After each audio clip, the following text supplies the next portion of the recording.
падарони афроде ки бо гумони ширкат дар ҷангҳои Сурия боздошт шуданд аз раиси ҷумҳури Тоҷикистон хостанд то ин қазия шаффоф ва одилона бозрасӣ шавад. чор сокини деҳаи гаровотии ноҳияи Дӯстӣ ё ҷиликули собиқ ба озодӣ гуфтанд ки писаронашон ба таври ғайриқонунӣ боздошт шуда гуноҳе надоранд ва аз ин лиҳоз аз Эмомалӣ Раҳмон раиси ҷумҳури Тоҷикистон дархост доштанд ки ин қазия ба таври одилона баррасӣ шавад. 9 август ман фарзандма туй кардам. 12 август ЗАГС кардем фарзандма. Вақте ки писари ман гуфтанд ки хай писари ман гуфтаст ки ҳо ман ҳамин вақто рафтам. Баъде ки ва я фишор карданд.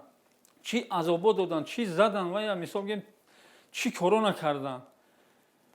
Токнда монданд, чикор карданд.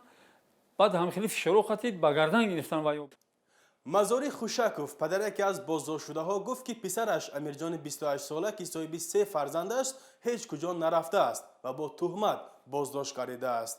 ҳоло ӯ қасд дорад дар ин замина ба президент шикоят кунад. ба зарби фишор, ба зарби шиканҷа, ба зарби инами зулм ток зада, зарби фишор қати ҳамин бачаи мара чӣ кардан, бачаи ма ба гарда гирифт.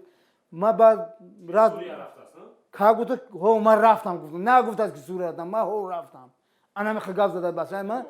ба гуфтаи падарон Дӯстмурод Алиев, боздоштшудаи дигар низ гуфтааст ки бар асари азобу шиканҷа онҳо ҳозир шуданд тамоми гуноҳро ба гардан гиранд. вале Бобоҷон Ҳалимов, муфаттиши парванда даъвоҳои шиканҷа шудани боздоштшудагонро рад кард ва гуфт: мо ҳамаи далелора дорем, тамоми чизора гирифтагием аз Федератсияи Русия ҳамаи ҷо. Ягон кас бе далел бе ягон чӣ одамро кам намекунад. Ягон шиканҷа нашидан.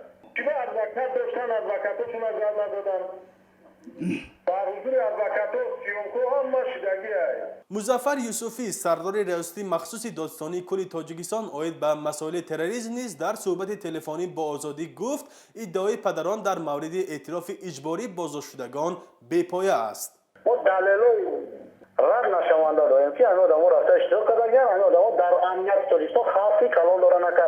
Ман ҳамин аризаи ҳаминро чанд бори баррасӣ кардам, парвандара омӯзиш кардагием, ҳамун шахсо каде суҳбат кардагием, то ба имрӯз ҳам бачаш мега ки ҳамин кора ма кардам.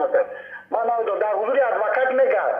зимнан дар моҳи марти соли ҷорӣ кормандони риёсатии мубориза бо ҷиноятҳои созмонёфтаи вазорати корҳои дохилӣ 32 тан аз ҷавонони ноҳияи Дӯстиро бо гумони ширкат дар ҷангҳои Сурия боздошт карда ва ба Душанбе оварда буданд. баъдан 24 нафари онҳо раҳо гардида ва ҳоло 8 нафари боқимондаашон дар боздоштгоҳи муваққатӣ нигоҳ дошта мешаванд.